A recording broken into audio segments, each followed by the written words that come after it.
Αγαπητοί μας φίλοι του Basketbook, μπασκετικοί μας συναγωνιστές, καλησπέρα σας και πάλι. Απόψε άλλη μια μεγάλη βραδιά θεωρώ. Είπαμε να σπάσουμε λιγάκι με τον Ανδρέα τον Τζεμπερλίδη. Καλησπέρα Ανδρέα. Καλησπέρα Χρήστο. Είπαμε να σπάσουμε λιγάκι αυτή την αστερόεσα, να τη βάλουμε λιγάκι στο πλάι, γιατί εντάξει, καλή και Άγια Αμερική, όντως η μήτρα του παγκοσμίου μπάσκετ, αλλά εδώ στην Ευρώπη έχουμε η παράδοση δική μας η ευρωπαϊκή λέει ότι η πρώτη μπασκετική αποικία, έτσι θα την ονομάσω εγώ, στην ουσία ήταν η πάλε ποτέ Ενωμένη Ιουγκοσλαβία, μια σχολή από μόνη της, η οποία κόντραρε κατά καιρούς τα ίσα τις Ηνωμένες Πολιτείες, μια πλουτοπαραγωγική μπασκετική μηχανή που παρήγαγε παιχταράδες, παρήγαγε ομαδάρες, παρήγαγε διακρίσεις.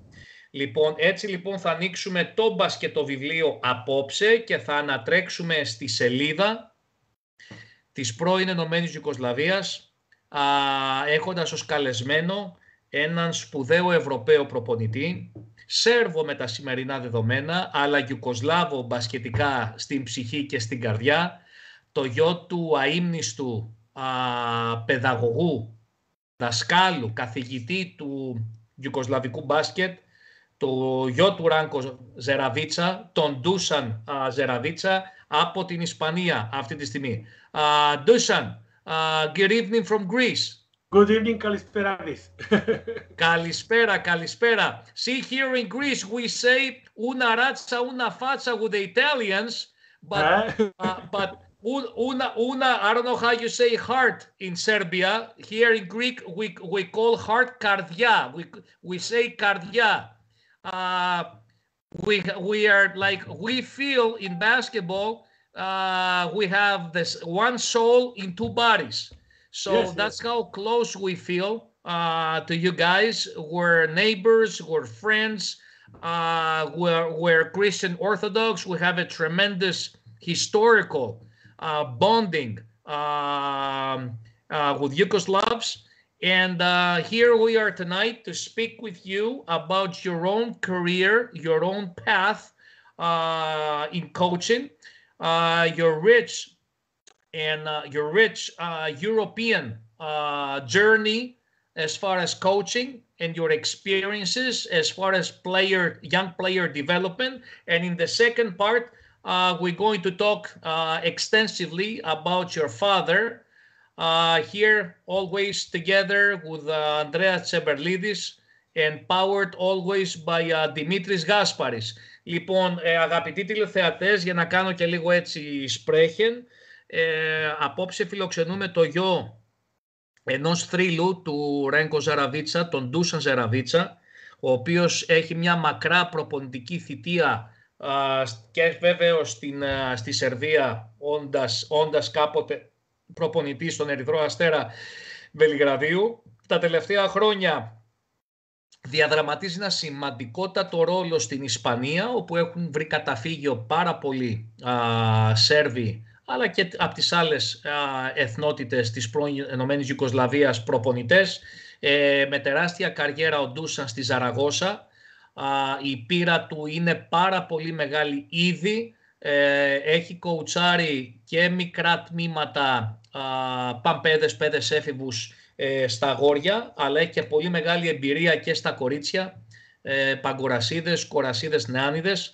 Και έτσι λοιπόν θα ξετυλίξουμε το κουβάρι, το κρίσιμο κουβάρι που πραγματεύεται αυτή η εκπομπή, το Restart Youth, το θέμα της ανάπτυξης των νέων αθλητών όσον αφορά την τεχνική τους, την τεχνική διαδικασία, αλλά πάνω απ' όλα και την μπασκετική τους διαπαιδαγώγηση. Και θα κάνουμε και μια σύνδεση με το παρελθόν, μεθόδους που χρησιμοποιούσε ο Ράνκο, και ποιες από αυτές τις μεθόδους, Ανδρέα Τσεμπερλίδη, θα φαινόντουσαν χρήσιμες και σε κάποιους πλέον σύγχρονους προπονητές. Απλά δεν είμαι σίγουρος ότι τα σημερινά πιτσιρίκια θα τις άντεχαν. Κοίτα, ένα θα σου πω, Χρήστο, το παρασούκλι του Ράνκο ήταν δικτάτορας, οπότε καταλαβαίνεις. My kind of guy. Dictator, his nickname. Yes, he Excuse was. me, Dusan, before we start, I would like to send my regards and my thanks to our common friend, Dule Ladzic, because without him, we couldn't come to connection and you couldn't be here today. Yes, thank you for Dule very much. So he's hvala Dule. Yes. Okay, so Dusan, please tell us about today's or your latest experience as far as coaching. Where have you been working in the last let's say 2, 3, 4 years? And what is your latest experience and impression about youth basketball development at the moment? Well, my principal objective and dedication is to formation of young players.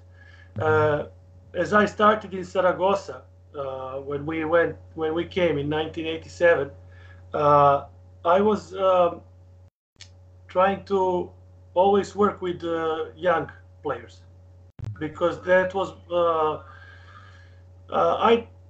I know it's much easier to coach older players like from 19, 20 years, but the like we say the mining process is you go in the mine and you have to polish the diamond so the diamond will shine, and then I thought that that's the best where you can start. So I was with help of my father also, and with his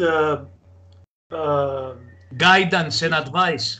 Yes, and advice and guidance. He helped me a lot and gave me the guidance the philosophy, the guidelines. Yes, to coach young players. Always was until under 16-year-old young players from mini basket to 16, not more. Mostly in last from 1989 when I started to coach, mostly was until junior teams. Only senior team I coached was in Tudela. It was Liga EBA, Spanish EBA League. That was my senior experience, but that was only one season because the club was under on the table on the classification, so they called me to try to. But my objective is to formation young players, for format young players. Αντρέα, θες να μεταφράσεις έτσι επιγραμματικά? Ναι, λοιπόν, ο Ντούσαν πήγε στην Ισπανία το 97, στους παιδες, στα πικρά παιδιά Σαραγώσα, όπου ήδη βρισκόταν και ο πατέρας του. Ασχολήθηκε περισσότερο με τα μικρά παιδιά, έχει δουλέψει σε ομάδες περισσότερο κάτω των 16. Μίνι μέχρι παιδικό. Ναι, κάτω των 16. Η φιλοσοφία του είναι αυτή, θέλει να δουλεύει με μικρά παιδιά, να μεταλαμπαδεύει τις γνώσεις του, γιατί θεωρεί πως είναι ένα παιδί, το παίρνεις από μικρή ηλικία, το πλάθεις και του μεταδίδεις ευκολότερα τις γνώσεις και τα βασικά του μπάσκετ. Έναν έτοιμο παίχτη, έναν σπασμένο παίχτη, είναι λίγο δύσκολο να τον πλάσεις. Οπότε ο Dusan προτιμά να δουλεύει σε αυτές τις ηλικίες. Dusan, what is the difference? What's the difference making factor that in the late years, Spanish developmental basketball program is flourishing? Why is Spain producing so many players and having so much success in the youth European championships? What's the secret? It's a historic fact. Because in 1974, when my father came to Barcelona, Barcelona was after European Championship 1973. in Barcelona when we played Yugoslavia played the final against Spain, and then Ranko went to Barcelona, and he first thing that he asked in Barcelona was how long you practice a week, and they say 3 times a week, only at night. And my father said, "It's 1 hour. Yeah, one night, one practice at night, 3 days a week." Okay. And Ranko says that's impossible. 5 days a week, 2 practices a day, and then I don't know who, somebody of players. I think Manolo Flores was a captain or something. You want to kill us? That's why he has a nickname of dictator, because they didn't have in that time in 1974 the sporting culture of practicing one club like Football Club Barcelona in basketball. So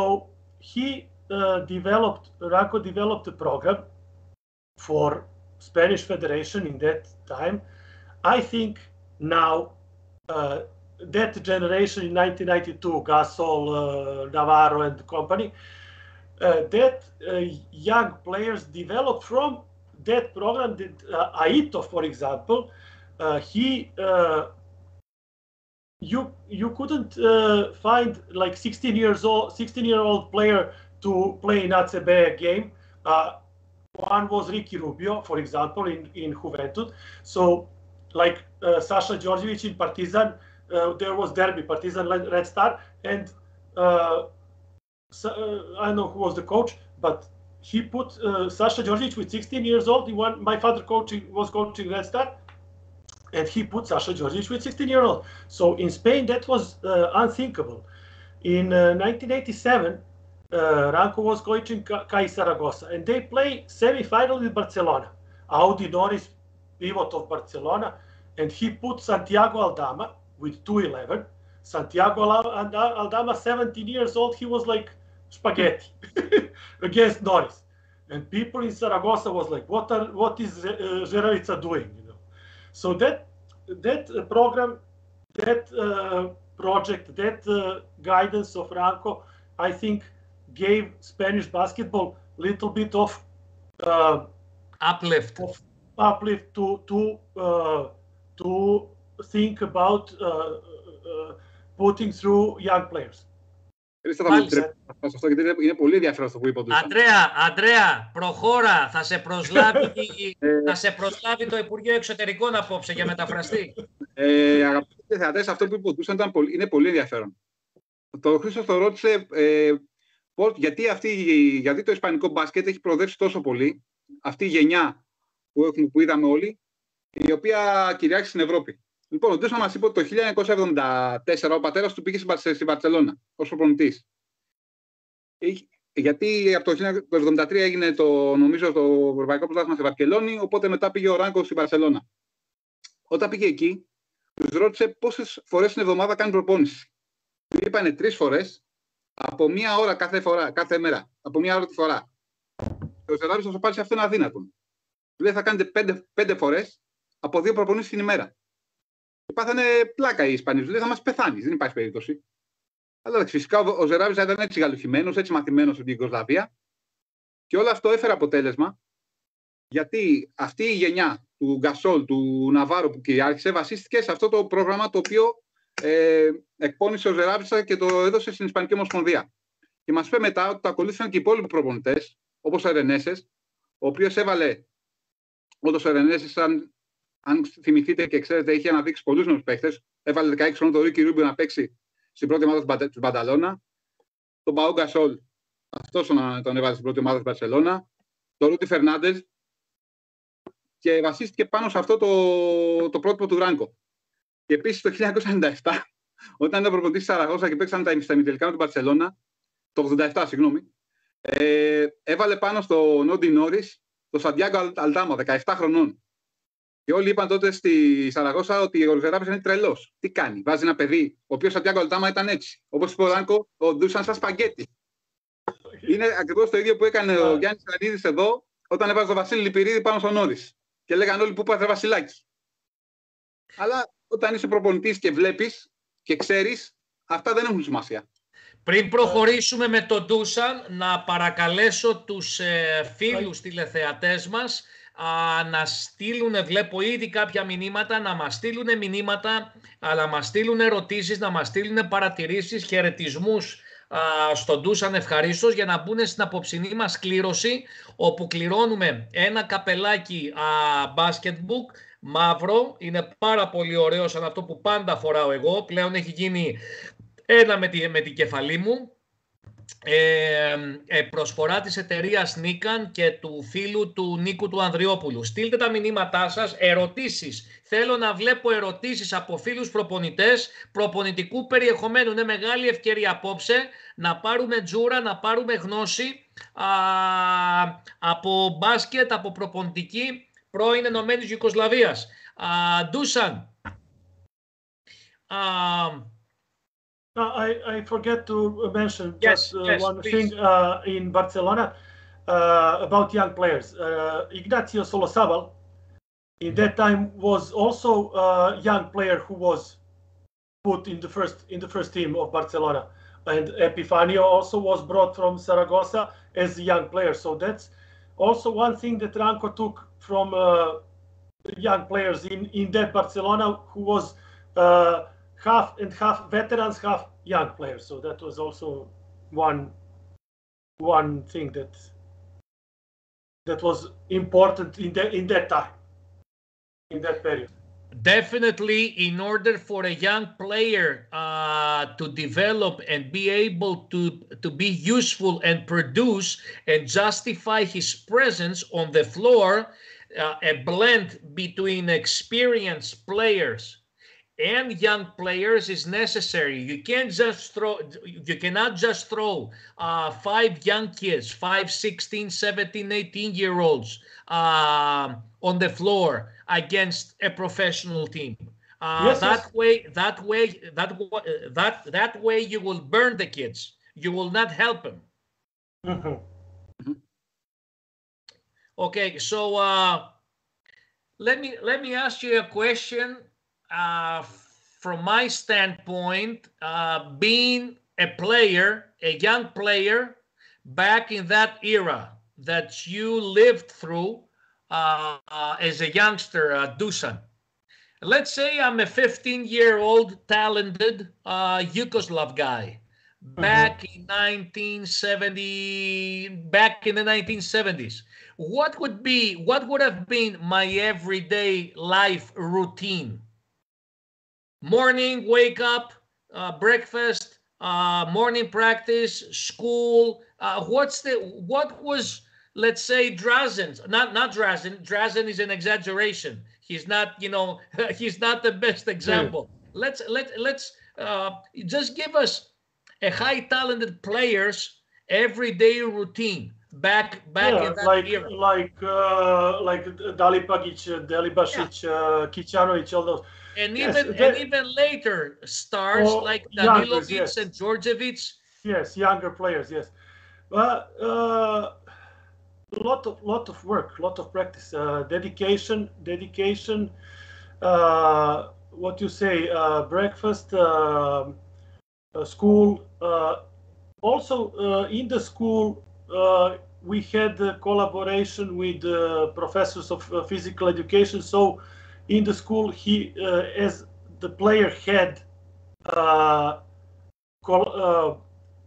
possibility to practice, because school helped him to improve. Because we have Partizan, Partizan have like 2 schools that his players were going. Red Star has like also 2, and also the professors of physical education were followers of those players, collaborating with the club. Was this a central government decision, mandate? Who was obliging? Who was forcing? Let's put it this way: these physical education teachers to collaborate, to cooperate with the clubs. That Yeah, that was program. Yeah, the four founders of our basketball.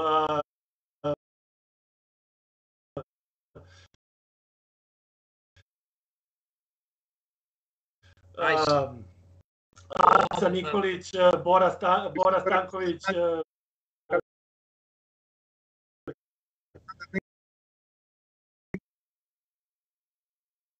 College, Nebojša Popović, and then with the government also. We had special department of physical education in the government. So that department was collaborating with schools,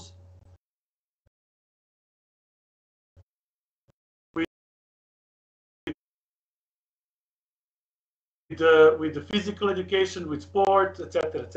My mother worked a lot of years. She was lawyer, but she was. It was department of sport organization for sportsmen in the Republic of Serbia. Was just in luck, nothing. Αντρέα, κάνε τη μετάφραση εσύ, γιατί εγώ έχω αρχίσει και φορτώνω. Τι να πω, τώρα απλά το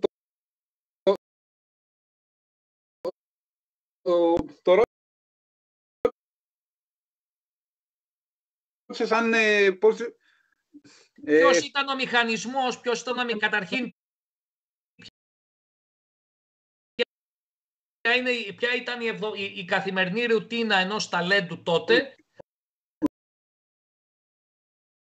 Αυτό το κάνω συνήθως και στους Αμερικάνους προπονητές που φέρνω, αλλά κυρίως ποια ήταν η συνεργασία, ποιο ήταν το connection και βάσει ποιανής εντολής να υπάρχει ενιαία και μοναδική συνεργασία μεταξύ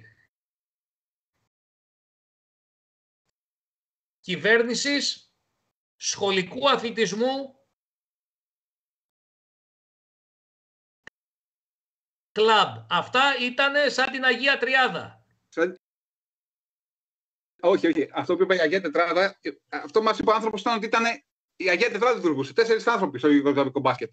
Ράντομιρ Σάπερ. Αλλά με κεντρική εντολή και οδηγία της κυβέρνησης. Εννοείται. Μπόρισλαβ Στάνκοβιτς, Νεμπόισα Πόποβιτς, Αλεξάνδρ Νίκολιτς. Αυτή είναι η Αγία Τετράδα του Ιουγκοσλαβικού μπάσκετ. Αυτοί οι άνθρωποι φτιάξαν το Ιουγκοσλαβικό μπάσκετ. Χωρίς αυτούς δεν θα είχε γίνει τίποτα. Εγώ, Αντρέα, στέκομαι στο γεγονός ότι λειτουργούσαν οι Ιουγκοσλάβοι με αυτή τη συζυγία. Εν πλήρη αρμονία και συνεργασία.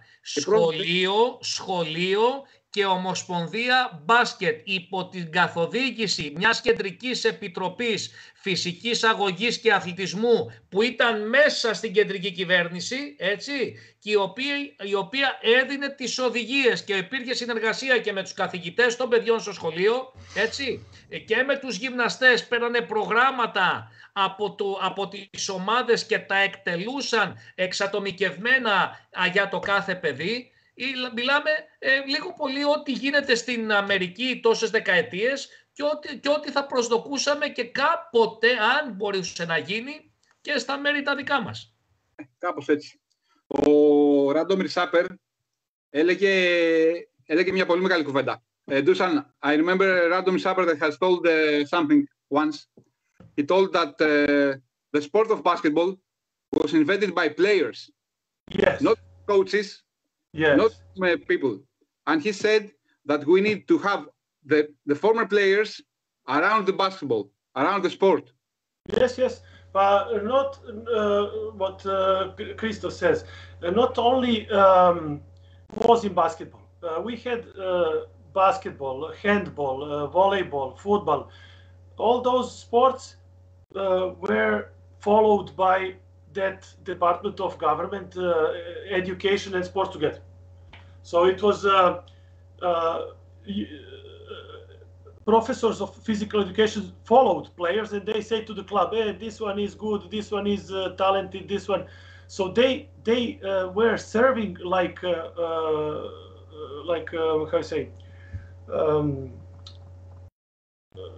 followers, like how you call those agents? No agents, but helping clubs. Yeah.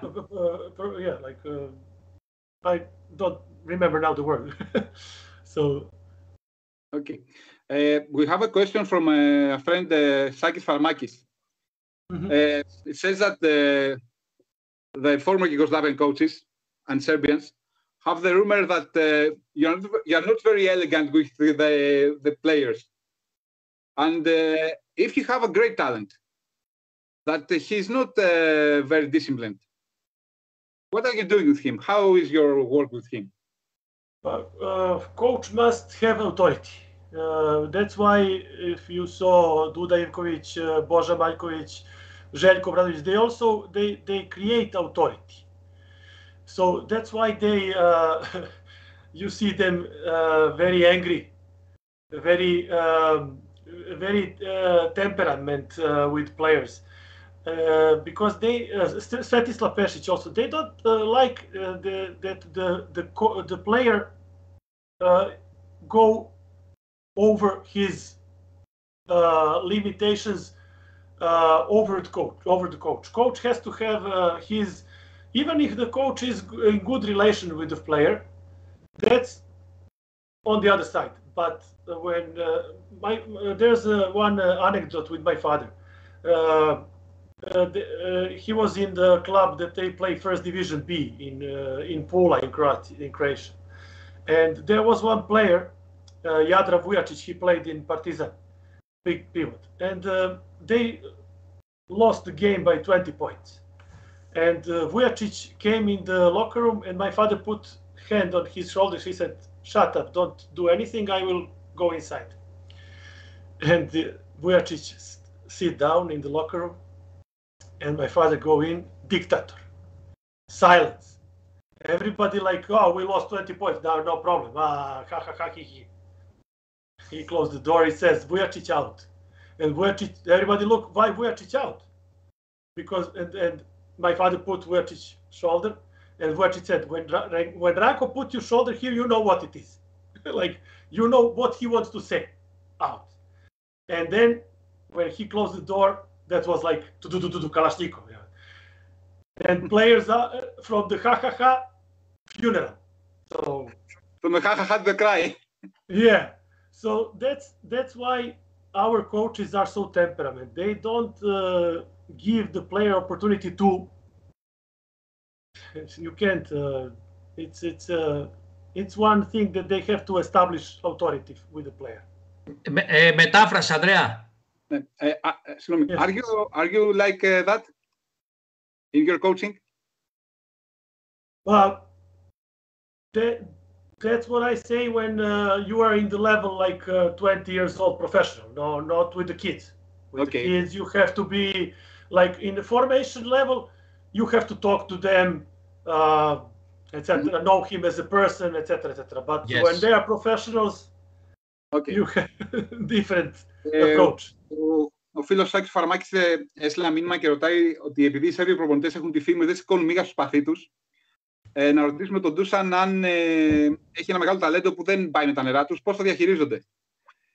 Και ο Ντούσαν μας έθεσε το παράδειγμα των μεγάλων Σέρβων προπονητών, του Μάλκοβιτς, του Πέσιτς, του Ομπράδοβιτς, που όλους έχουμε δει στις εκρήξεις του θυμού τους.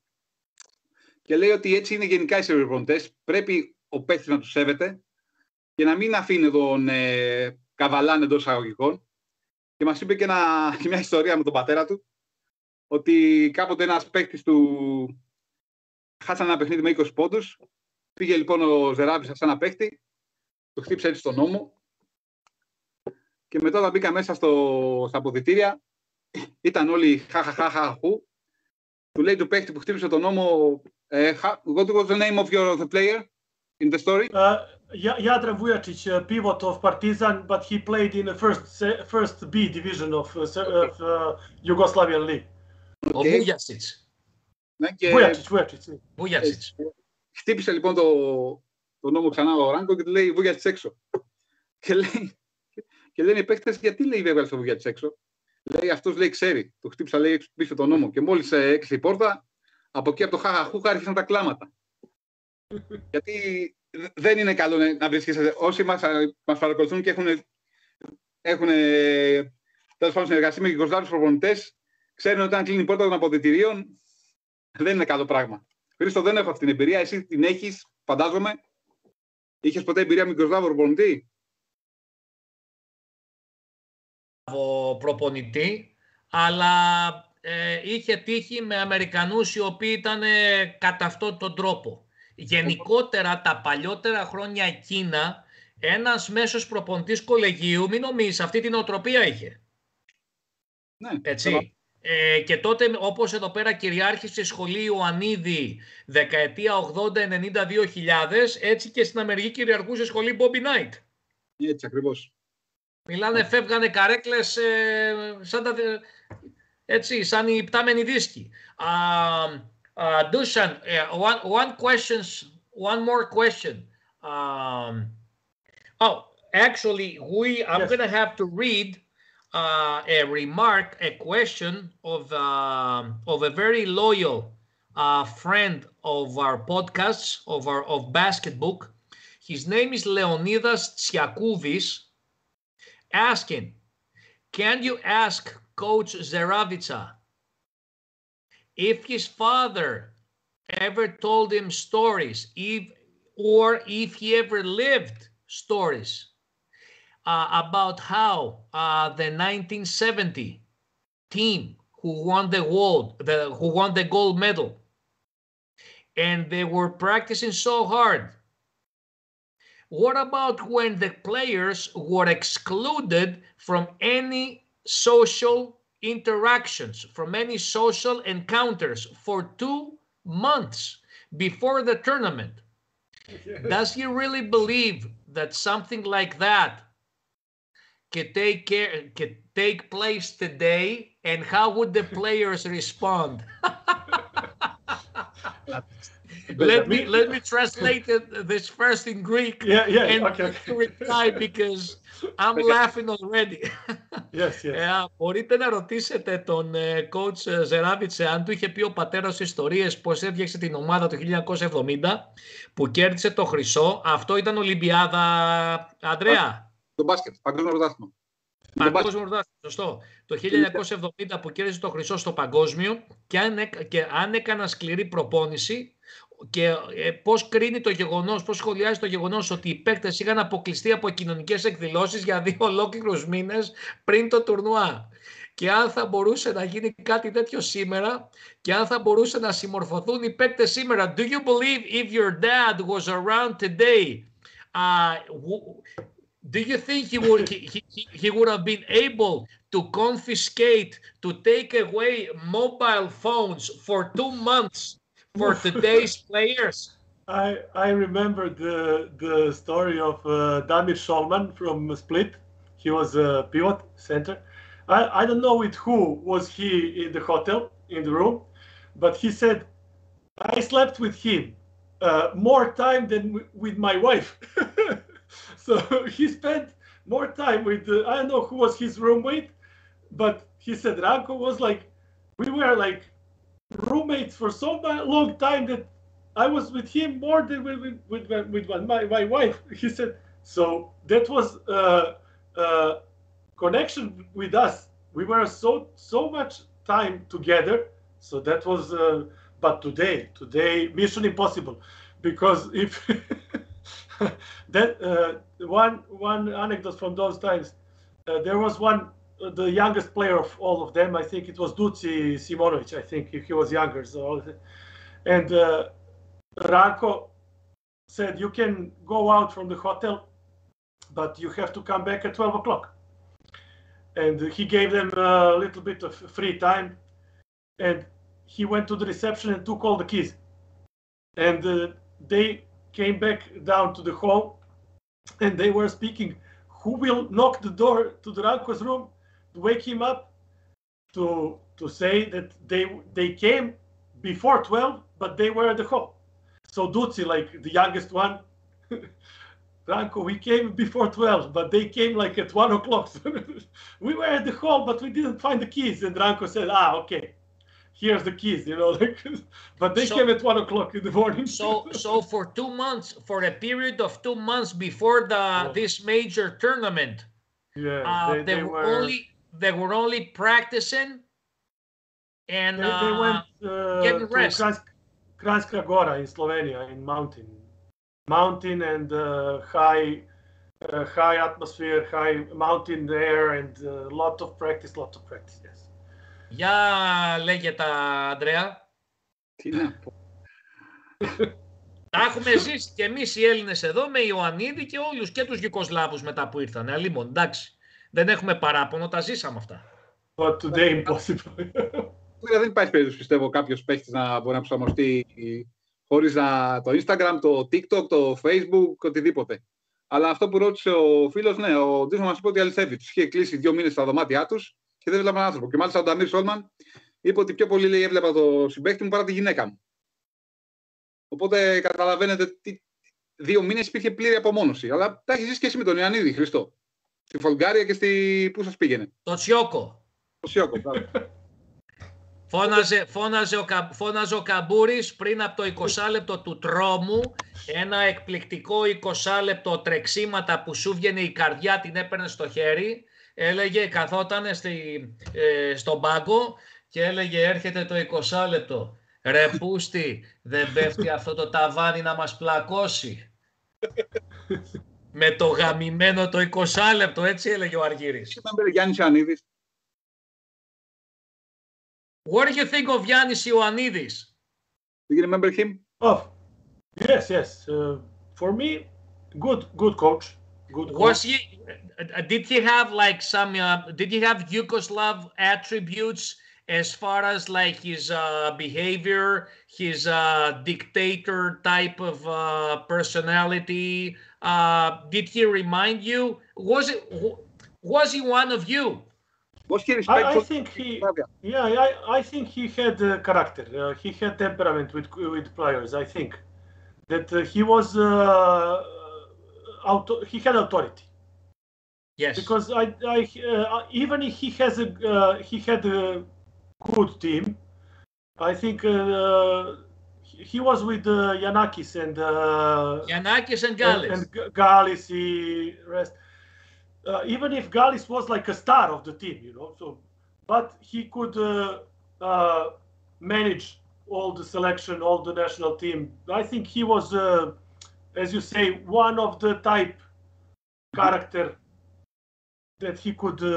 What do you think? What do you think would have happened if Nick Gallis was a Yugoslav and he had to be coached by this dictator type of coaching? Do you think, being an American, liberal, the land of the free and all this, do you think he would have protested, or do you think he would have taken it, all these hardships?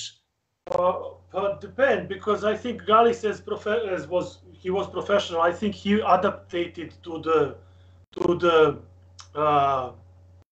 guidance of I think he adapted because as I have one anecdote from Indianapolis 2002 with my father. The American Coach Association invited him to give a conference for 4,000 American coaches, and one sentence that my father says, he said, "You American coaches can't never coach outside of America." And one poor guy says, "Why?" And my father says, "But because you have one straight method of coaching, and it's not the same with the Turk, Greek, Serbian, Sweden, German. They are different person or Spanish guy or French. So with that straight method, you can't coach in Greece, in Spain, in Finland. You can't triumph. That's true. Wow. and they all 4,000 people fall down. Αντρέα, περίμενε. Μετάφραση.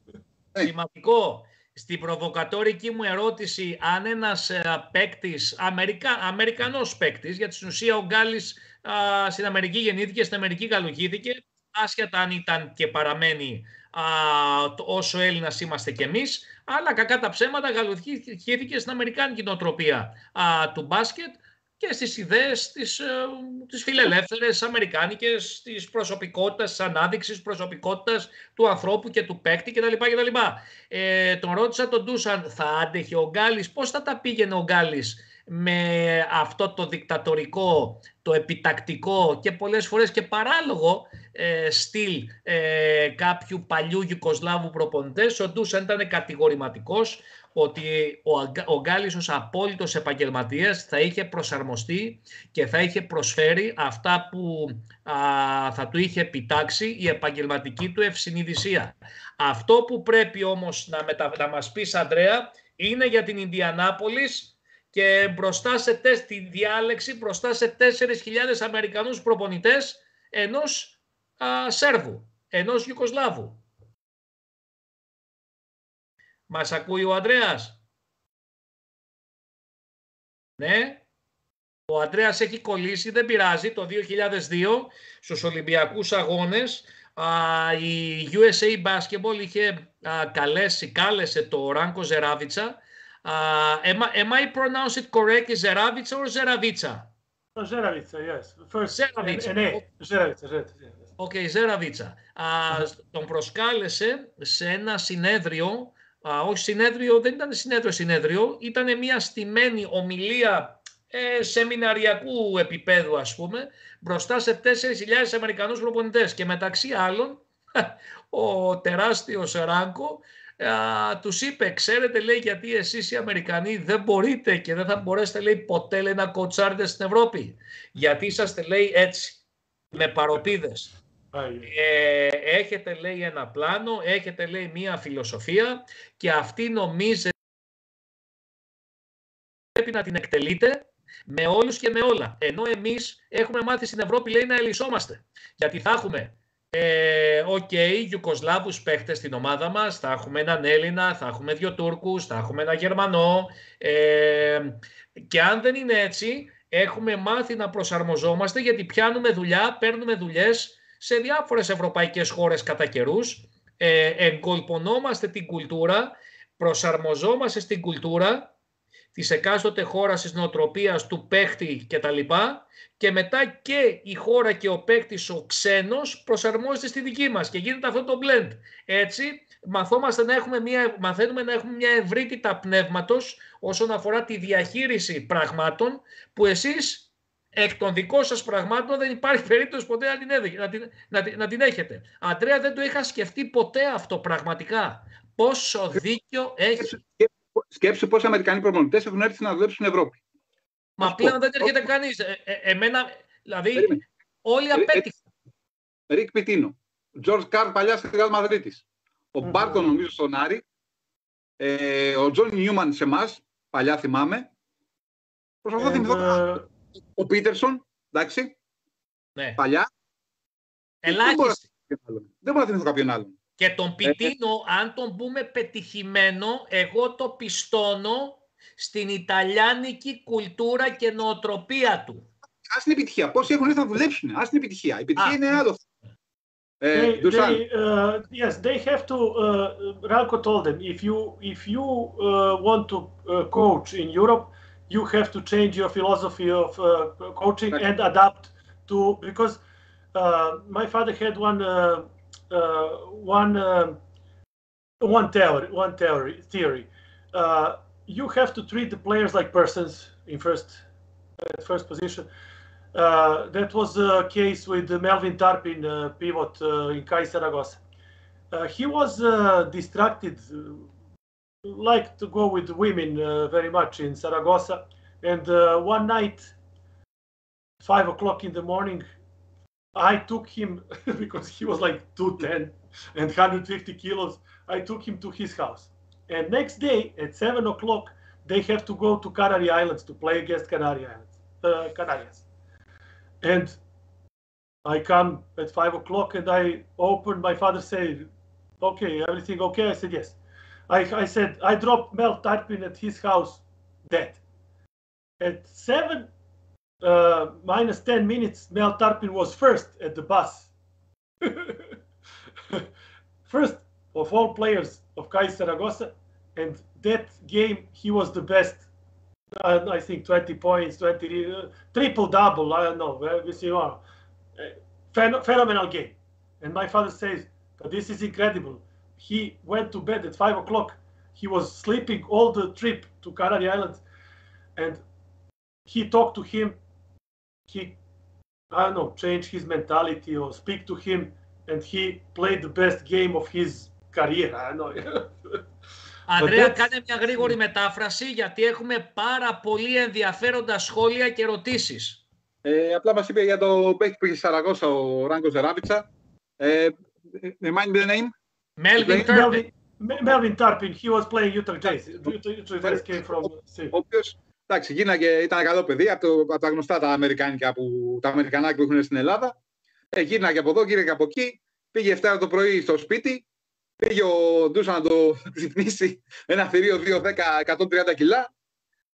Πετάγανε για τα Κανάρια το επόμενο πρωί. Κοιμήθηκε σε όλο το ταξίδι ο Τάρπιν.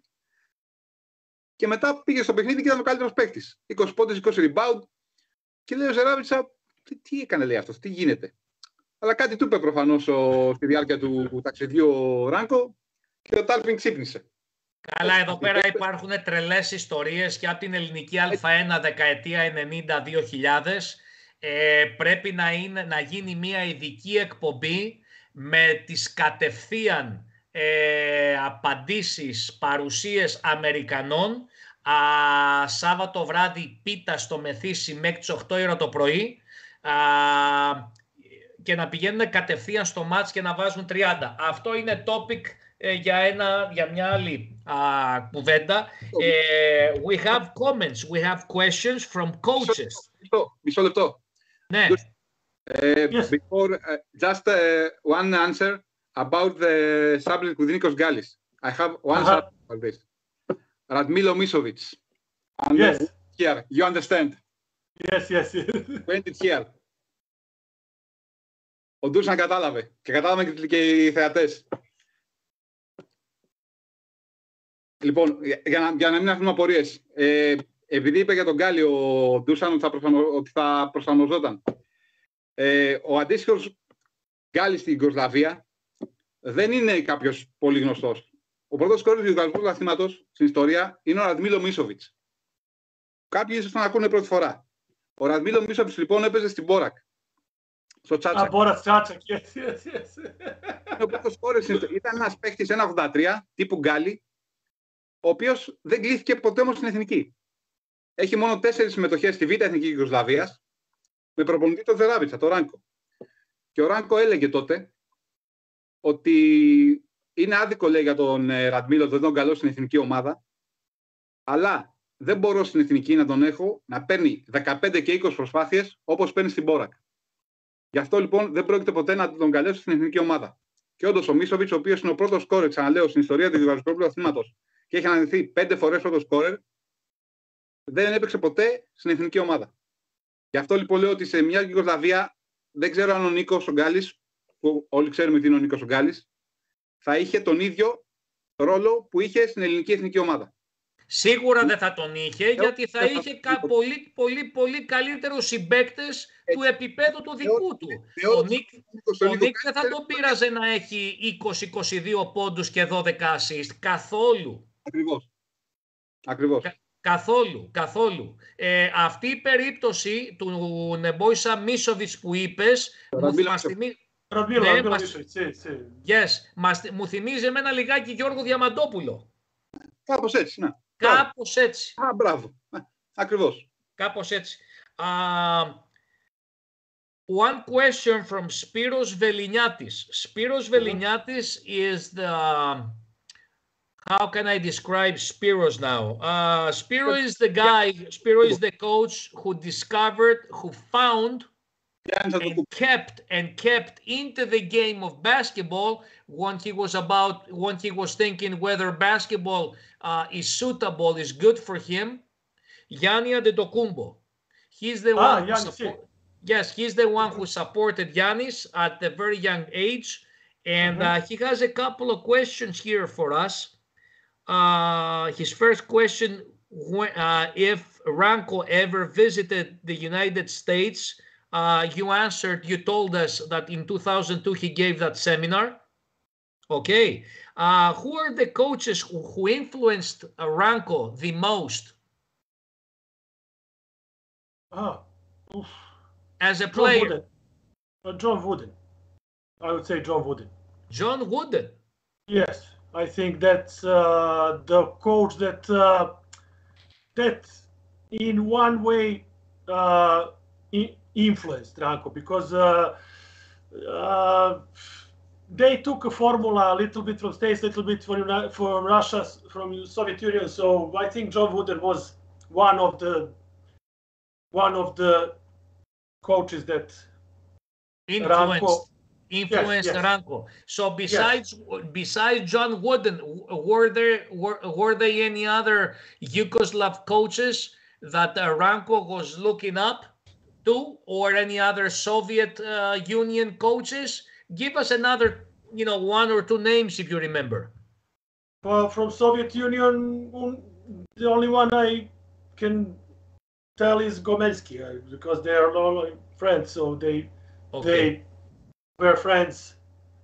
Christo, incredibly with the Yugoslav coaches of Ranko's generation is that they were self-teached. There were no school for coaches in Yugoslavia back then. Yes, because it was Aca Nikolic only above Ranko, yes. Aca Nikolic, Ranko, yes. Boris Stankovic, all the guys. Popovic, yes. There was no school for coaches. So this is a very good pass you're giving me, because this is the third section of Spiros Veliniatis' question. What is the reason? How was Ranko guided to free basketball, to freelance basketball? Which is based on players' personalities, in conjunction, in opposition with a strict basketball of Aca Nikolic. There's also one anecdote between Aca Nikolic and Ranko. Aca Nikolic was a coach that liked to play 60-point game.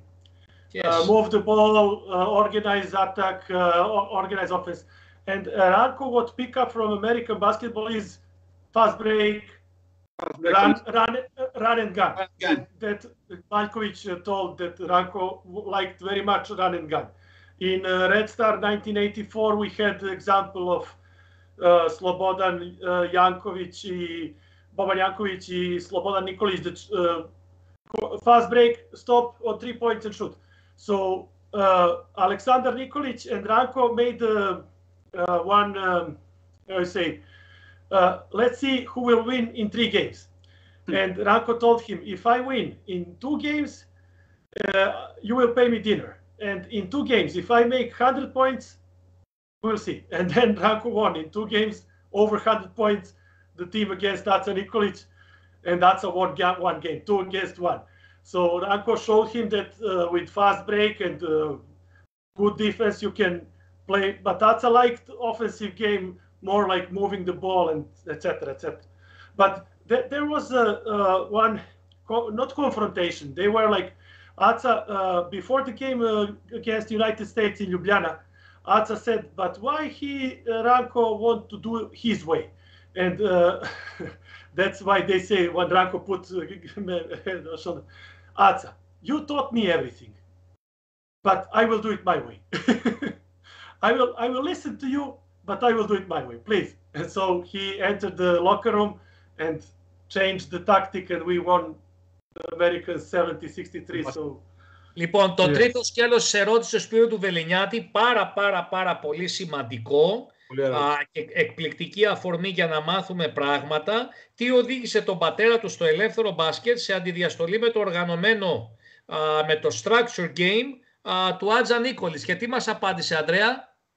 Μας είπε ότι ο Νίκολης ήταν ο παδός των 60 πόντων, του μπάσκετ των 60 πόντων. Και ο άλλος του αμερικάνικου. Το λέμε σήμερα. Και ο Ράνκο ήταν ο παδός του fast break, του transition, του πάρε την μπάλα και τρέξε. Μάλιστα αυτό έκανε, λέει, και το 84 στον Ερυθρό Αστέρα με τον Μπόμπαν Γιάκοβιτς. Έπαιρνε το rebound ο Σέντερ, η μπάλα στον Μπόμπαν, τρίποντο πίσω. Αυτή ήταν η αντιδιαστολή μεταξύ Ζεράβιτσα και Νίκολης, οι οποίοι παρεπτόντως σεβόλησαν απίστευτα ο ένας τον άλλον. Ο Νίκολης ήταν αυτός ο οποίος επέλεξε το Ράνκο για βοηθό του το 1963 στην Εθνική, για να το ξέρουμε αυτό. Και μεταξύ τους κάνανε και ένα αστείο, έλεγε ο Ράνκο, λοιπόν, ότι αν θα παίξουμε 3 παιχνίδια, αν εγώ σε κερδίσω στα 2 και θα σου βάλω 100 πόντους, θα με κεράσεις δείπνο. Και όντως έτσι έγινε. Τον κέρδισε. Και μάλιστα, όταν το 70 στη Λιουμπλιάνα, στο Παγκόσμιο Πρωτάθλημα, ο Νίκολιτς να παίξουν με κάποιον με συγκεκριμένο τρόπο, γύρισε ο Ράνκο και του είπε: Ατσάκι, κοίτα να δεις, μου μάθες όσα ξέρεις, αλλά τώρα θα κερδίσουμε με τον δικό μου τρόπο. Και όντως έτσι έγινε. Οι Ιουγκοσλάβοι κέρδισαν, πήραν το Παγκόσμιο Πρωτάθλημα και ο Ράνκο έγινε πρωταθλητής κόσμου. Μάλιστα. One more question from Spiro Veliniatis. While Ranko was in the United States, did he visit college basketball programs? Did he watch practices? And if yes, what colleges did he visit? Many, because he made a lot of. He went with the selection of Belgrade, with the national team of Yugoslavia, with Red Star, with Partizan. A lot of tours with against colleges. I know now. One was UCLA, then it was UST of California, in Utah, in Nevada, a lot of colleges. So they visited, I can't remember now, but always they played tourney through the United States with colleges. So they played those games served a lot to our Yugoslav players to see where our level is of basketball. So they always was competing against colleges and universities. Μάλιστα. Όπως άκουσε, Σπύρο, που ξέρεις άπτες τα αμερικάνικα, και να μας επισκέφτεσαι πιο συχνά, Σπύρο Βεληνιάτη, σε έχουμε ανάγκη εδώ, να μας θέτεις ερωτήματα, να μας προκαλείς. In Michigan, in Indiana, in Illinois also, I can remember now. Okay. Όπως άκουσες, λοιπόν, επειδή και ο Ράνκο Ζεραβίτσα, οι ομάδες του να κάνουν τουρνές στις ΗΠΑ, κάποια ονόματα που μας παρέθεσε, UCLA, USC, το Southern California, Utah, το Illinois, Indiana, μιλάμε τώρα, εντάξει, για κολοσσούς, και από εκεί δημιουργούσε δημόσιες σχέσεις. Ήταν ένας open-minded άνθρωπος, ένας παγκόσμιος global άνθρωπος, κάπως παράδοξο για την εποχή εκείνη, ξέρεις, Ανδρέα, που τα πράγματα ήταν μπετό και υπήρχε και αυτό το σιδηρούν παραπέτασμα το λεγόμενο σε αυτές τις χώρες. Ο Ράνκο ήταν ένας ιεραπόστολος του μπάσκετ, ένας παγκόσμιος μπασκετάνθρωπος, και δεν δίσταζε να προκαλεί, και βέβαια έπαιρνε την άδεια της κυβέρνησης και έπαιρνε τις ομάδες του και ταξιδεύαν στην Αμερική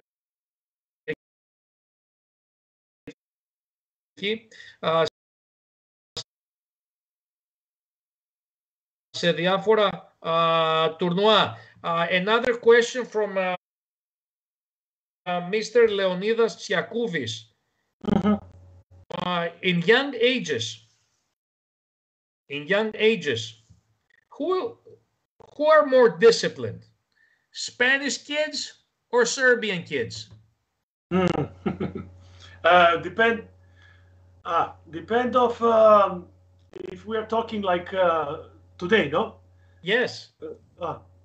Well, today Spanish kids are a little bit more, I think, off sports, PlayStation, not sports educated today. It's very difficult to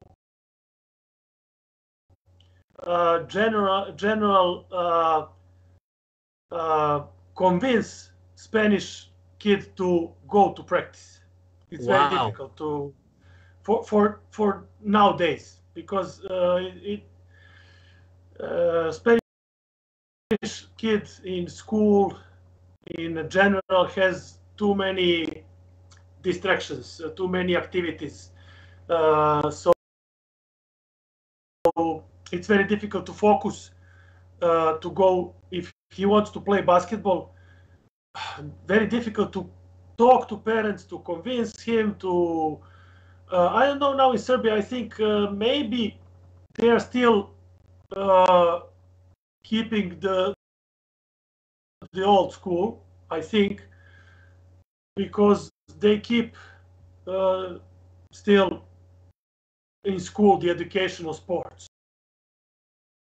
So I think the difference is little bit, yes. School mentality.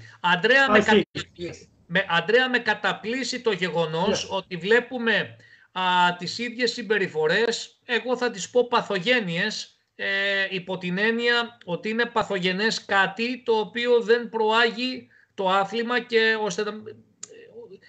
και να υπό την έννοια δηλαδή ότι δεν παράγονται παίχτες, δεν αφοσιώνονται τα πιτσιρίκια στο άθλημα γιατί έχουν πάρα πολλά distraction, πολλούς περισπασμούς. Άρα βλέπουμε ότι αυτό λίγο πολύ είναι ένα καθολικοποιημένο φαινόμενο. Δηλαδή δεν είναι μόνο στην Ελλάδα. Παγκόσμιο. Είναι παγκόσμιο. Έχουν πολλά ερεθίσματα. It's difficult because if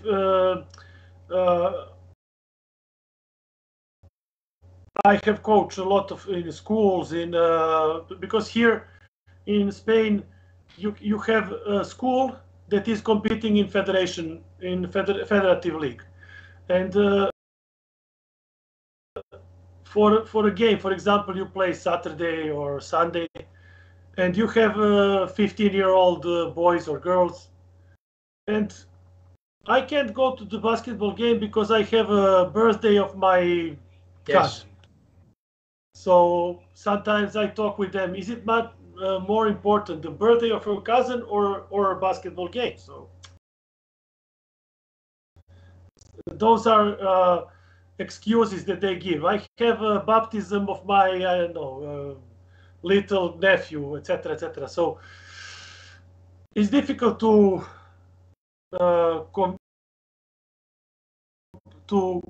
make them think. They focus. To motivate them and be disciplined as far as fulfilling their goals in the game of basketball. Yes, if they want to succeed, yes. Όπου Αντρέα με κούφανε πραγματικά. Δεν το περίμενα. Και ούτε εγώ πίστευα ότι η Ισπανία είναι κάπως διαφορετικά, αλλά από ό,τι φαίνεται πάντοτε τα ίδια είναι. Μάλιστα. Αντρέα, κάποια ερώτηση εσύ? Να προχωρήσουμε στο Ράνκο. Εννοείται, μα έτσι κι αλλιώς είναι ένα πικ-πονγκ Ράνκο, προ Ράνκο και μετά Ράνκο. Η εκπομπή απόψε είναι μίξ. Dusan, you were born in March 24th, 97? 24th March 97, yes. Okay. And exactly 2 months by 1 day later, Ranko was world champion in Ljubljana. Yes. What do you know about this period? What Ranko has told you about this? What has your father has told you about this? Also, one anecdote was that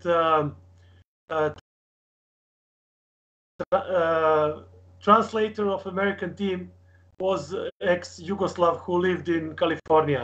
Professor, he was my godfather. He came to baptize me, Alex Omalev. He was a professor in UST of physical education, and he traveled with the American national team as a translator and guide.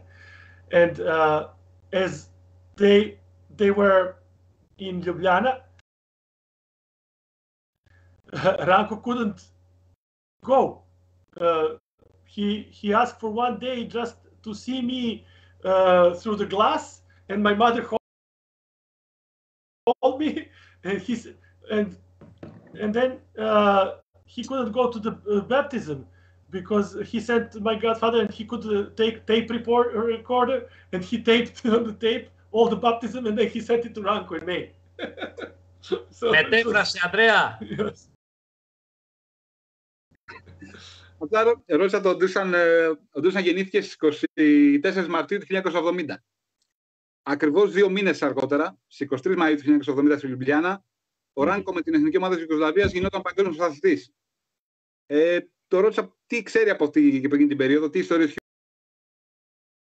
ο πατέρας του, και μου είπε ότι ο νονός του ήταν μεταφραστής στην Αμερικανική αποστολή, γιατί ήταν χρόνια στην Αμερική, και όταν γεννήθηκε, ο πατέρας του βρισκόταν στη Λιουμπλιάνα εθνική και πήρε μια μέρα άδεια ίσα να πάει να τον δει μέσα από το μεθύριο, το σήκωσε η μάνα του στην αγκαλιά για να τον δει και μετά ξανά φύγε.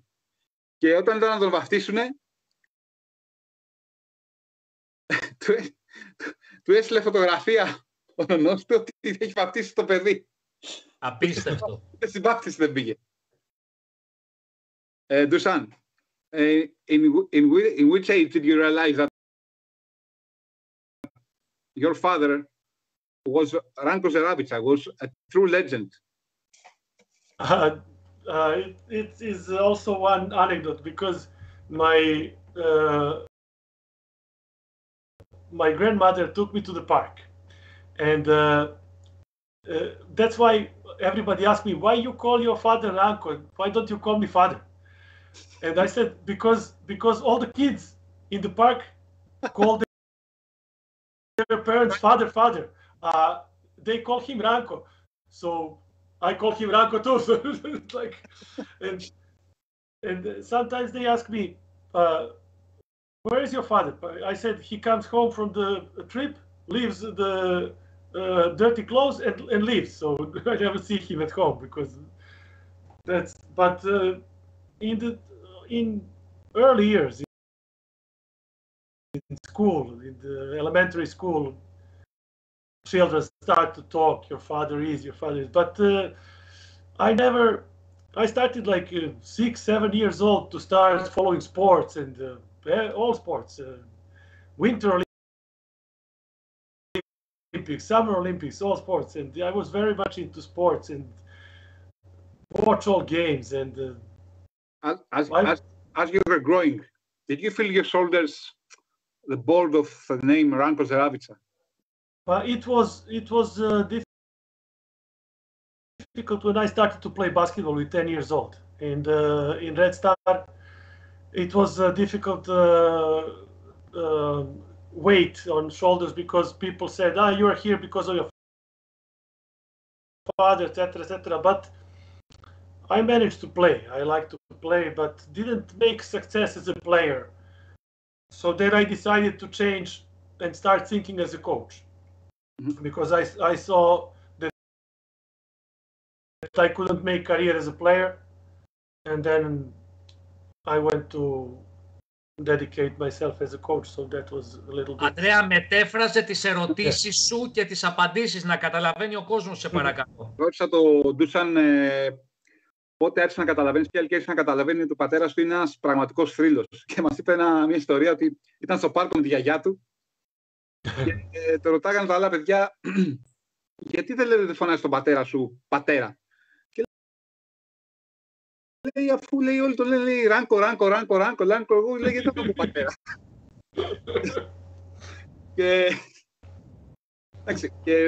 Και του λέγανε ο πατέρας του τι δουλειά κάνει και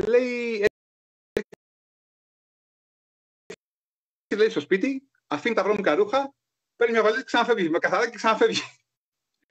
Και όταν άρχισε να μεγαλώνει, το ρώτησαν πότε, αν το βάρος του ονόματος Ζεράβιτσα τον βάραινε στους ώμους του και λέει ότι ναι, στην αρχή ήταν αρκετά δύσκολο όταν άρχισε να παίζει, εκεί γύρω στην ηλικία των 10, γιατί όλοι έλεγαν εντάξει, είναι ο γιος του Ζεράβιτσα, θα παίξει λόγω του ονόματος του πατέρας του. Αλλά επειδή δεν ήταν αρκετά καλός σαν παίκτης, γρήγορα το σταμάτησε και αποφάσισε να προσφερθεί στην προπονητική. Dusan. In all my elementary school of 8 years, he only one time went to the counselor with my tutor, school teacher, only once. And when they saw him, they was like, "Oh, Ranko came to school one day."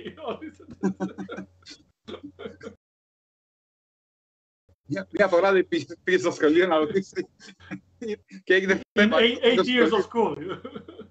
Στα 8 χρόνια πήγε σχολείο στο δημοτικό.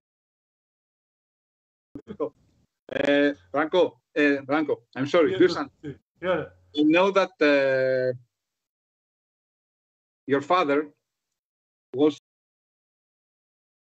in front of the car of Radivoj Korac in the accident of June the 2nd, 1969, in the road near Sarajevo. And died in your mother's arms. Yes, my mother said he was born in Zaga's arms. Korac's mother was Zaga, and my mother is Zaga. So born in Zaga's arms and died in Zaga's arms. That's the little bit paradox. That morning, everybody went with the bus. All the national team. He stayed to have an interview with the Italian news reporter, I think. And Ranko said, "Why we don't go with our cars after that?" Okay. And Ranko started in front, and Korac was behind. And in Bosnia, there were a lot of curves in the road, and Ranko went over to pass over one car. And Korac tried to pass over, but that car made him. He didn't let him pass. Yes, and then bus came from the other side and in front. So that was the accident, and that was terrible. But he loved Radivoj, your father. Oh, a lot. Yes, he was. For my father, he was the best player he ever coached. My father always tell he was the greatest player ever coached. Yes. How did he react? How did he act up and about Radivoj's absence in the national team? Yes, it was very difficult to mentally. Bring up all the team after his death to moralize all team to win the champion in 1970, and he said we will do this for Korac. We will win this championship for Korac. Λοιπόν, όπως ξέρουμε, ο Ραντιβόι Κόρατς σκοτώθηκε σε τροχαίο δυστύχημα στις 2 Ιουνίου του 1969, έξω από το Σαράγεβο. Ο Ζεράβιτσα ήταν παρόν σε εκείνο το δυστύχημα, προπορευόταν με το δικό του αυτοκίνητο. Τι λες τώρα? Πώς έγινε το ατύχημα? Ενώ πρέπει να πάει επειδή το προηγούμενο βράδυ είχαν δώσει ένα φιλικό με μια μεικτή ομάδα της Βοσνίας Ερζεγοβίνης, η εθνική ομάδα, φύγαν όλοι μαζί με το λεωφορείο της Εθνικής. Ο Ραντιβόι πήγε με το δικό του αυτοκίνητο, ένα Volkswagen Beetle που το είχε κάνει δώρο ο πρόεδρος της βελγικής ομάδας που έπαιζε τότε. Και ενώ πήγε να κάνει μια προσπέραση, δεν τα κατάφερε, συγκρούστηκε με ένα λεωφορείο που ερχόταν από την αντίθετη πλευρά Τον βγάλανε από τα συντρίμμια και μπήκε στο αυτοκίνητο Ζεράβιτσα και ενώ οδηγούσε ο Ράνκο προς το νοσοκομείο αλαθιασμένος, ο Ραντιβόη πέθανε στην αγκαλιά της γυναίκας του Ράνκο, τη Ζάγκα, τη μητέρα του Ντούσαν. Αλλά το συναρπαστικό είναι ότι η μητέρα του Ραντιβόη λεγόταν και αυτή η Ζάγκα. Οπότε γεννήθηκε στα χέρια μια Ζάγκα και πέθανε στα χέρια μιας άλλης Ζάγκα. Αυτό είναι το δραματικό της υπόθεσης. Και το ρώτησα πώς διαχειρίστηκε. Ο Ράνκο θεωρούσε το Ραντιβόη το μεγαλύτερο παίκτη που προπόνησε ποτέ. Και το ρώτησα πώς διαχειρίστηκε ο πατέρας του την απουσία του Κόρατς και τον τραγικό του θάνατο στην εθνική ομάδα. Ήταν πάρα πολύ δύσκολο. Αλλά έπρεπε να έχουν το κίνητρο να παίξουν και για αυτόν στο παγκόσμιο πρωτάθλημα. Και ήταν ένα από τους βασικούς λόγους, αφού μέσα στα αποδυτήρια το σύνθημα ήταν «Παίξα για τον Κόρατς». Ανδρέα, μια τελευταία ερώτηση πριν κλείσουμε. Πάμε Ντράζεν Πέτροβιτς. Dusan, tell us about this picture. And about in the hotel. That yes. Well, that was in I think 1989 when he came with Real Madrid to Zaragoza to play against CAI Zaragoza, and he came to visit us to play because my father didn't coach Zaragoza that year, and he talked to us, and the Spanish local journalist make us an interview, so he took us that picture. Okay. Υπάρχει μια φωτογραφία στη διαδική πληροφορία. Είναι ο Ντούσαν με τον Ντράζεν σε ένα καναπέ. Είναι από την εποχή που ο Ντράζεν έπαιζε στη Ρεάλ το 88-89. Είχε πάει, ο πατέρας του τότε δεν προπονούσε τη Σαραγώσα εκείνη την περίοδο, αλλά ο Ντράζεν πήγε και τους επισκέφθηκε. Οπότε καταλαβαίνετε ότι ο Ράνκο όταν απολαμβάνει το σεβασμό ενός Ντράζεν Πέτροβιτς, δεν είναι σαν τυχαίος προπονητής. Ο Ντράζεν λοιπόν πήγε, τους επισκέφθηκε, μίλησε με τον Ράνκο, πήρε τις συμβουλές του και ο Ντούσαν βρήκε την ευκαιρία να βγάλει αυτή τη φωτογραφία με τον Ντράζεν. Μάλιστα. It was also one anecdote because it was tournament before Olympic Games 1992 in Zaragoza, and Aca Petrovic was a national coach of Croatia, and I was working as translator for an organizing committee in Zaragoza because it was tournament, I think Italy, Germany, Croatia, Israel, I don't know what, and it was anecdote because first organizers changed the flag of Croatia upside down and make a mistake. After that, Aca said, why you put Serbian for translator? And then Ranko went to talk to him and said, Aca, don't make a scandal about this. He didn't know who are you. He know, but Aca was... And then after that, Spanish journalists make photo with me, with Kukoc, Raja and Duško Ivanović and Daglić. And they said, Dusan Zeravica, translator for Croatian, no problem. But Aca Petrovic wanted to make a little bit scandal.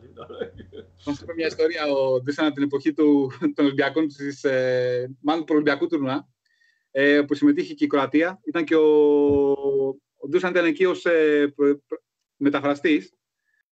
Και ήταν και η Κροατία, και ήταν εκεί και ο Άτσα Πετρόβιτς, ο αδερφός του Ντράζεν. Και για κάποιο λόγο η σημαία της Κροατίας μπήκε ανάποδα. Και γύρισε τότε ο Άτσα και είπε: γιατί βάζετε, λέει, ένα Σέρβο, λέει, σαν μεταφραστή? Μάλλον δεν ήξερε ή έκανε πως δεν ήξερε ποιος ήταν ο Ντούσαν. Και πήγε τότε ο Ράνκο και του είπε του Άτσα: εντάξει, του λέει, ηρέμησε. Και ο Άτσα χαλάρωσε λίγο. Και μετά πήγε ο Ντούσαν και έβγαλε κάποιες φωτογραφίες με τον Κούκο, τον Άγγλιτς, και κυκλοφόρησε μετά Λεζάντα μια ισπανική εφημερίδα από κάτω με ο γιος του Ντούσαν, του Ράνκο Ζεράβιτσα, με τους παίκτες της Εθνικής Κροατίας. Dusan, one last question. It's a little bit provocative, but there is no intention, of course.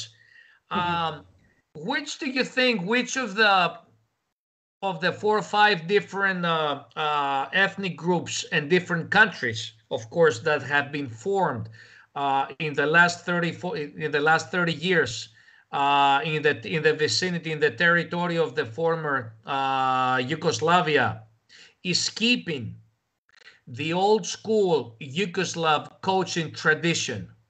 Only Serbia, or there are a couple other countries that are following the steps of coaching the philosophy, the general lines of the old Yugoslav philosophy? It's a very good question, because first, Serbia is following that old school. Yes. First, after that, I remember Zdovc put an article in Facebook, or I don't know, in one newspaper, saying that there is no Yugoslav basketball school.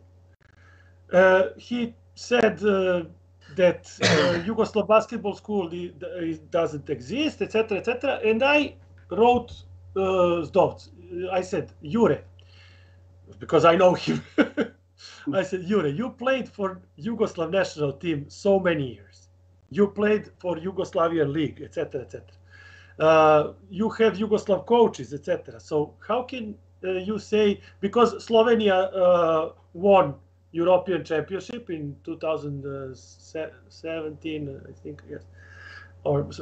So he said that, and then Vilfan answered me, Dusan, you are right. After that, Raja also made an article saying that there is a problem in Croatian basketball with so many foreign players, regular American players, etc., etc., and there is no national Croatian players, and there's problem in Croatian basketball. I said, Raja, you're right.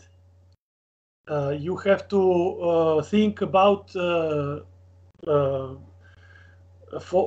formatting Croat players, because a lot of years you didn't put a generation or one talented Croat player that is.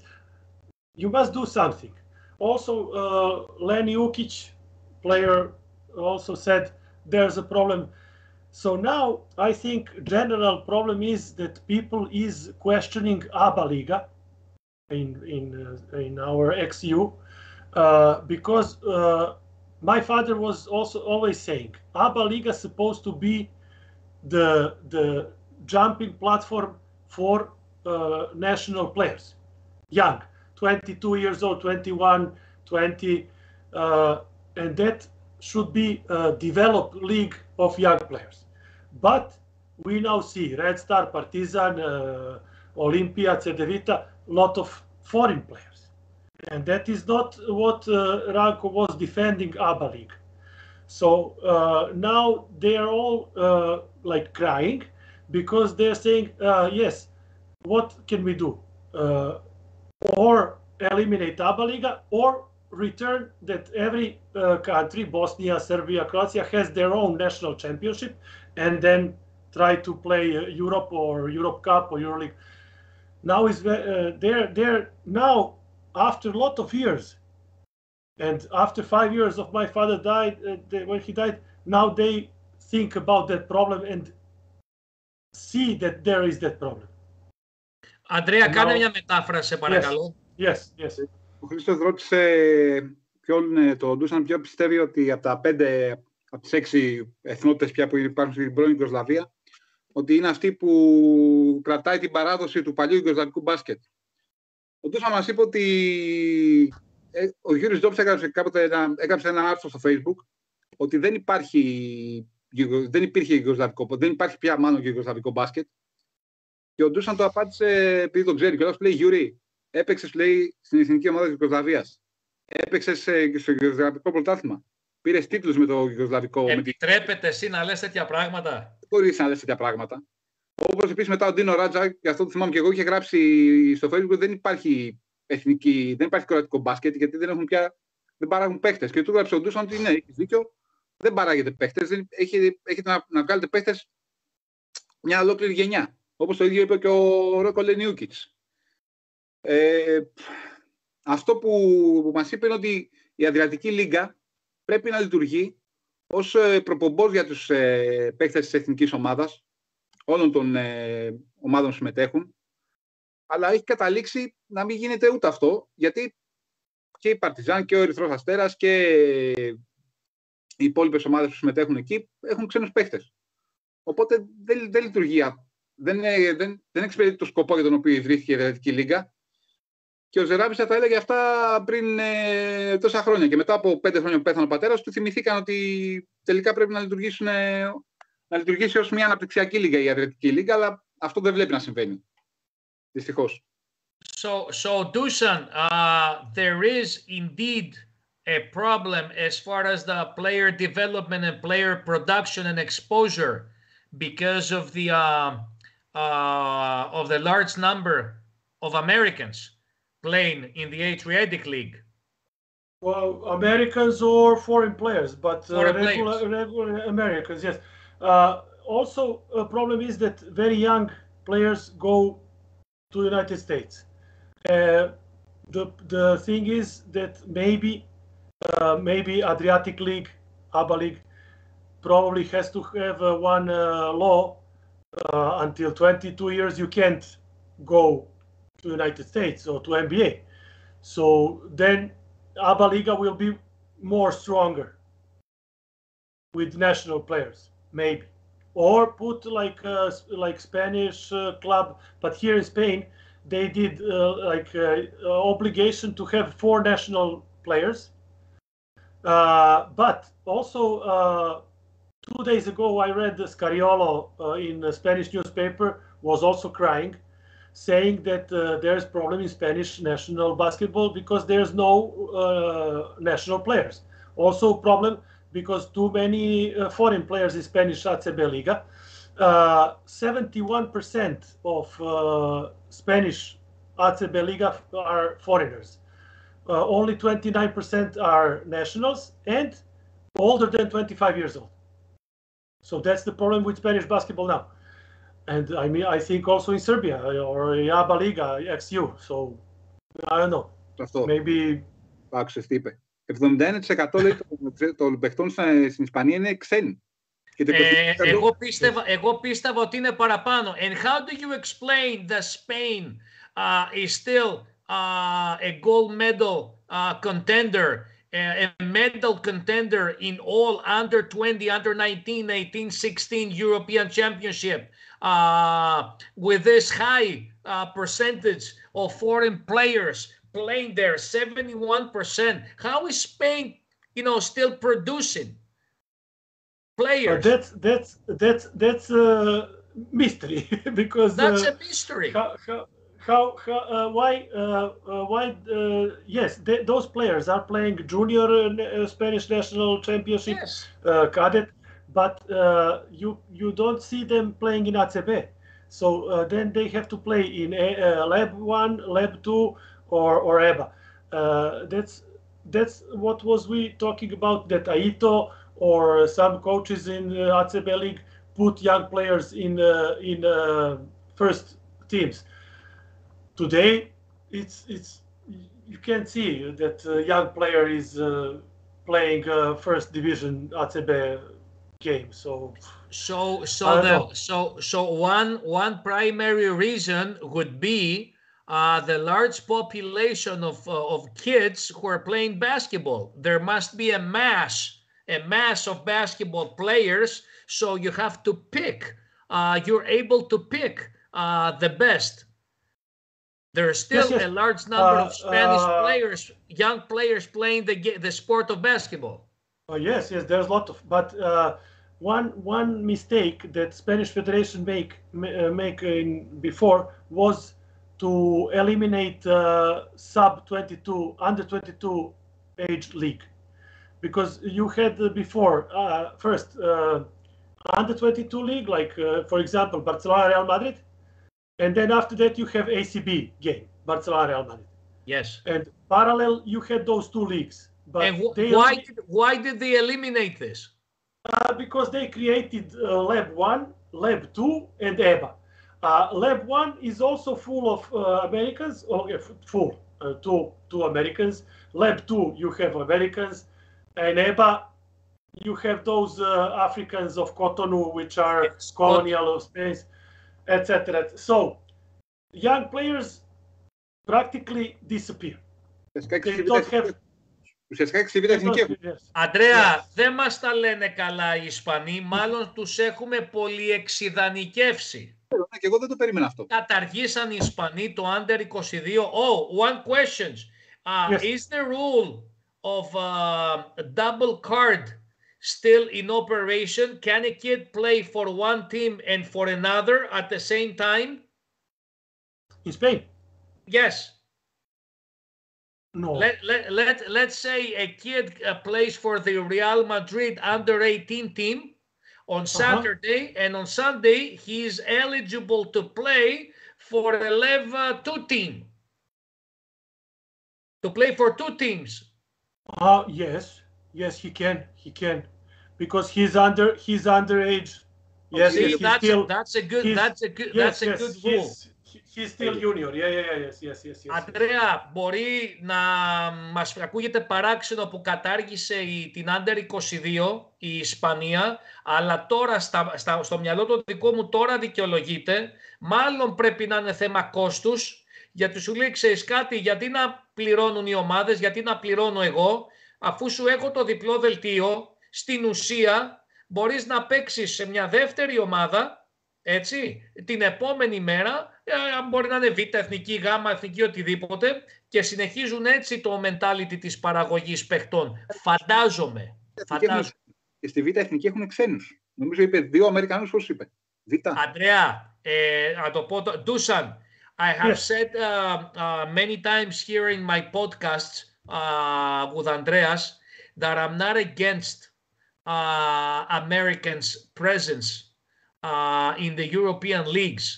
I totally believe, and even in second and third division, 1 or 2 Americans can help our kids further develop. Yes, that's what my mother here in Zaragoza, when she coached women's, she won the Queen's Cup with the team that nobody believes that in that team. Ranko also has that philosophy. Maximum 2 foreign players or Americans, and the rest national. Why? Because if you have 10 national players in your team, a lot of people from the city will come to see the game. If you have 6 players from outside, nobody will come to see. Exactly. It will, from supermarket, he will say, "Hey, I know this guy from school, from etc. So it's better to have 10 plus 2 than 6 or 8 and 4. Άρα και ο μακαριστός ο Ράνκο Ζεραβίτσα, Αντρέα, κατά κάποιο τρόπο και ο Ντούσαν συμφωνεί με τις θέσεις τις δικές μας στο basketbook, ότι δεν είναι εξοβελιστέοι, δεν θα έπρεπε να είναι εξοβελιστέοι οι ξένοι, οι Αμερικανοί κυρίως, στην Α2 και στη Β' εθνική, θα έλεγα εγώ, γιατί όπως λέει και ο Ντούσαν, και έτσι έλεγε, ισχυριζόταν και ο συγχωρεμένος ο πατέρας του, θα μπορούσαν αυτοί οι 2 οι Αμερικανοί να είναι η ατραξιόν. 2, ναι, για 2. Δεν το συζητάμε. Να είναι η ατραξιόν, και τα παιδιά τα δικά μας, τα Ελληνόπουλα, τα Ισπανόπουλα, τα Σερβάκια, θα είχαν πάρα πολλά να ωφεληθούν από την παρουσία αυτών των 2. Αλλά οι 10 θα ήταν τα παιδιά της γειτονιάς, όπως λες, θα τραβάγαν τον κόσμο. Εννοείται, γιατί άμα έχεις άλλα 10 γηγενή ντόπια, εννοείται ότι ο κόσμος, ο ντόπιος της πόλης, θα πάει να δει το παιδί το δικό του, να πλημμυρίσει στο γήπεδο. Αλλά εγώ το λέω και από πλευράς εμπειρίας. Η ανταλλαγή πολιτισμών, πληθυσμών με σωστό τρόπο είναι πάντοτε ωφέλιμη, και μην ξεχνάμε πώς ωφέλισε το ελληνικό μπάσκετ η αθρώα σε κάποια εποχή προσέλευση Ελληνοαμερικάνων. Στην ουσία Αμερικάνων, όσον αφορά το μπάσκετ, έτσι. Λοιπόν, νομίζω, Ανδρέα, κλείσαμε. Δεν ξέρω αν παίζει το βίντεο. Παίζει το βίντεο, Δημήτρη Γάσπαρη. Σου γράψα, ναι. Ωραία, μπορούμε να κλείσουμε με αυτό το βίντεο, σε παρακαλώ. This is the video of FIBA in commemoration of the great Ranko Zeravica. Okay, well, Dusan, thank you so much. Thank you for your invitation. Thank you. I really appreciate so much. Our invitation. It was a great honor having you here. You should be very proud of yourself and your family because you're following the footsteps of your great father. And just like you said before, and it's very, very important, and I want to underline this, it's not misfortune, it's not bad luck, it's not a failure if a kid does not play basketball professionally as a player and because he realizes at the age of 20, 22 that, he would be better off start coaching or start being involved in other position in the game. This is something that we stress a lot here in our podcast because many kids idolized basketball and they think basketball is only playing. No, it's not only playing. Basketball, can get you a scholarship in the United States and study and get a nice diploma. Basketball will get you acquainted with thousands of people in your career. You can become a basketball coach, you can become a basketball manager, you can become a basketball CEO. Lots of opening of course, basketball is a multi-dimensional factor in our society, and it's it's very useful to stress this from time to time. Thank you very much, Dusan. I hope I help you a lot of questions and a lot of subjects, so I'm very honored to be part of your program. The honor is ours. Thank you very much. Thank you very much. Thank you very much. Αγαπητοί μας φίλοι, εμείς συνεχίζουμε. Για όσον αφορά την εκπομπή μας NCAA Action, υπάρχουν δύο τινά. Τι θα κάνουμε με τον Κωνσταντίνο τον Χριστοφή αύριο το βράδυ. Θα ειδοποιηθείτε αύριο γύρω στις 11 ώρα το πρωί να κάνουμε μια ανασκόπηση του top 25 του περασμένου Σαββατοκύριακου με πλούσια highlight βίντεο, βαθμολογία των conferences και ποιοι παίκτες ξεχωρίζουν, ή θα κάνουμε την πέμπτη εκπομπή γιατί περιμένω την απάντηση από δύο πολύ σημαντικούς Ελληνοαμερικανούς καλεσμένους οι οποίοι θα μας απασχολήσουν πάρα πολύ στο ελληνικό μπάσκετ τα επόμενα χρόνια. Τετάρτη κανονικά retro stories και επικαιρότητα με Βασίλη Σκουντή και με και Ανδρέα Τσεμπερλίδη πάντα και με τεχνική ανάλυση της προηγούμενης αγωνιστικής Α1 από Παναγιώτη Ζερβουλάκο. Σας ευχαριστούμε και πάλι σας αγαπάμε πολύ. Συνεχίστε να αγαπάτε το μπάσκετ μας. Καληνύχτα. Καληνύχτα. Thank you.